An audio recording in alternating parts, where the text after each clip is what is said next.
69 News reporter Rob Manch is live for us near the crash scene in Foster Township. Rob, it sounds like crews are still fighting the fires from the wreck.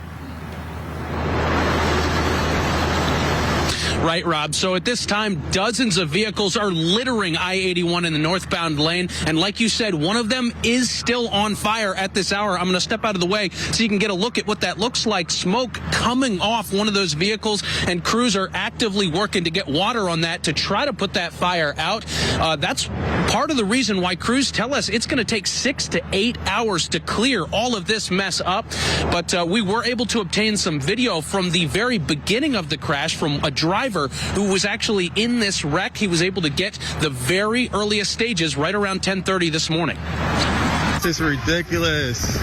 It's snow and fog mixed together. This driver documenting the chaos around him on Interstate 81 just seconds after escaping from his car. So far, 24 victims are confirmed injured, and at least 3 drivers are dead. One of the injured was Francisco Diaz, who veered his semi off the highway to avoid crashing into other cars. Hit the tree with the driver's side, and the window shattered. And I guess everything happened so fast. I don't really know what happened, but all of a sudden I was bleeding here and here. Diaz showed us his injured hand. Thankfully, he says his injuries were minor. State police say crews are still working to put out fires with water pumped from the overpass above the interstate. Until they get those out, they won't be able to get a full accounting of the damage. We have to wait till it's safe for our investigators and the tow operators and everybody else that's helping us to pull the vehicles apart, and then we start looking and documenting everything as we go. Police say the number of dead and injured could increase as they're able to investigate further. They don't expect the interstate to reopen for several hours.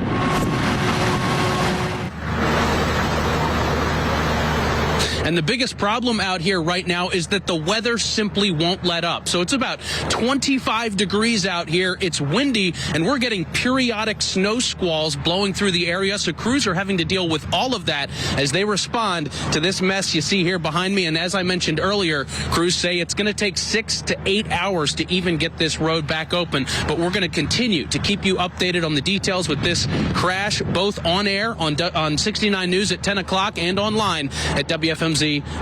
But for now, we're live in Schuylkill County. Rob Manch, 69 News. Go live to 69 News reporter Rob Manch. She joins us from the scene. And Rob, as bad as the crash was, the county emergency manager actually told you it could have been much worse, right? Right, Jim. So Schuylkill County Emergency Manager John Matz told me that one of the semis involved in this crash here was carrying several containers of flammable gas. So you can see how these charred out vehicles are still being cleaned up off the highway here. If the fire that burned those vehicles had reached that semi and ignited that gas, this would have been a much bigger disaster.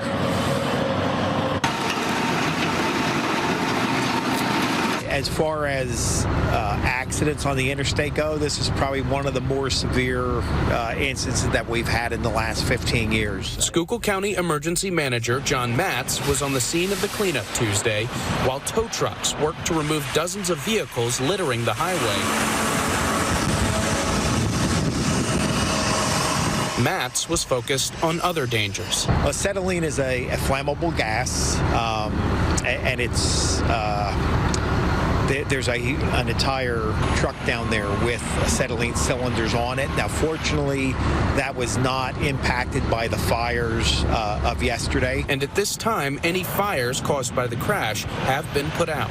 But after towing all the wrecked vehicles away, Matt says there's still work to be done before the road can reopen. Of course, there was a significant amount of fuel oil, firefighting foam that was used. So PennDOT is bringing in a milling machine.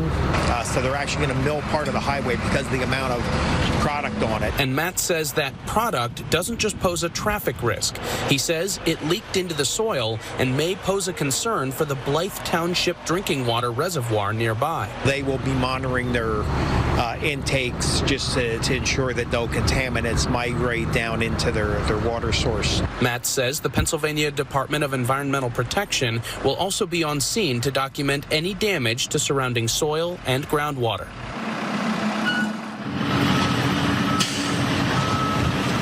Now, at this time, we are still waiting to learn the names of the 5 people who were confirmed dead in this crash, but we do know that 15 people were put up in temporary housing overnight, and they are being offered additional services today through the Red Cross. We'll explain more about what those are coming up tonight on 69 News at 5 o'clock. But for now, we're live in Schuylkill County. Rob Manch, 69 News.